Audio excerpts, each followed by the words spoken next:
Hello guys, ഇന്ന് നമ്മൾ നാലമ്പലം ചുറ്റാൻ പോവാണ് കേട്ടോ. ഞാനും ചിത്തേട്ടനും അച്ചും അമ്മയും കുഞ്ഞുമണിയും ഞങ്ങളെല്ലാവരും കൂടിയാണ് പോകുന്നത്. രാവിലെ ഞങ്ങൾ നേരത്തെ ഇറങ്ങണമെന്ന് വിചാരിച്ചതാണ്, പക്ഷെ പറ്റിയില്ല. എന്താണെന്ന് വെച്ചാൽ മഴയായിരുന്നു. അപ്പോൾ കുഞ്ഞിനെ കൊണ്ട് വരുമ്പോൾ അവന് മഴ ബുദ്ധിമുട്ടാവൂലേ, അപ്പോൾ അതുകൊണ്ട് തന്നെ ഞങ്ങൾ കുറച്ച് മഴയൊക്കെ മാറാൻ നിന്നു കേട്ടോ. അപ്പോൾ അതുകൊണ്ട് തന്നെ സൺഡേ ആണ്, പക്ഷേ ഞങ്ങൾ പ്രതീക്ഷിച്ച അത്ര തിരക്കൊന്നും ഉണ്ടായിരുന്നില്ല. കുഞ്ഞിനെ കൊണ്ട് സമാധാനമായിട്ട് തൊഴാനൊക്കെ പറ്റി. ശ്രീരാമക്ഷേത്രത്തിൽ തൊഴുത് ഞങ്ങൾ ഇറങ്ങി. പിന്നെ നമ്മൾ അടുത്തത് പോയത് ലക്ഷ്മണസ്വാമി ക്ഷേത്രത്തിലോട്ടാണ് കേട്ടോ.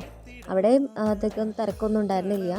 നമ്മൾ ചെന്ന സമയത്ത് വേഗം ചെറുതായിട്ട് മഴയൊക്കെ പെയ്യുണ്ടായിരുന്നു. അപ്പോൾ അച്ഛൻ്റെ തലയിൽ ഒരു ഷർട്ടൊക്കെ ഇട്ടിട്ട് ഞങ്ങൾ മെല്ലെ അവിടെ നിന്ന് പോന്നു. പിന്നെ മൂന്നാമത് പോയത് നമ്മൾ സീതാദേവി ക്ഷേത്രത്തിലോട്ടാണ് കേട്ടോ. 2 വർഷം മുന്നെയാണ് ഞങ്ങൾ ഇതിന് മുന്നേ നാലമ്പലം ചുറ്റാൻ വന്നിട്ടുണ്ടായിരുന്നത്. അപ്പോൾ 2 വർഷം എനിക്ക് വരാൻ പറ്റിയിട്ടുണ്ടായിരുന്നില്ല. അതിന് മുന്നേ സീതാദേവി ക്ഷേത്രം ഇല്ല കേട്ടോ. കഴിഞ്ഞ വർഷം മുതലാണ് അവിടെ തുടങ്ങിയതെന്നാണ് തോന്നുന്നത്.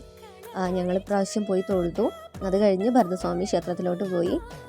അവിടെ ചെന്നപ്പോൾ നമുക്ക് കഴിക്കാനായിട്ട് അവലും കാപ്പിയൊക്കെ കിട്ടിയിട്ട്, അപ്പോൾ നമ്മൾ ഇത്രയും ചായയൊക്കെ കുടിക്കാതെ പോയപ്പോൾ അവിടെ നിന്ന് അതൊക്കെ കിട്ടിയപ്പോൾ ഒരു സമാധാനം കേട്ടോ. അപ്പോഴാണ് നമുക്ക് എന്തെങ്കിലും കഴിച്ചാൽ മതി കിട്ടിയപ്പോൾ ഒരു സമാധാനം തോന്നി.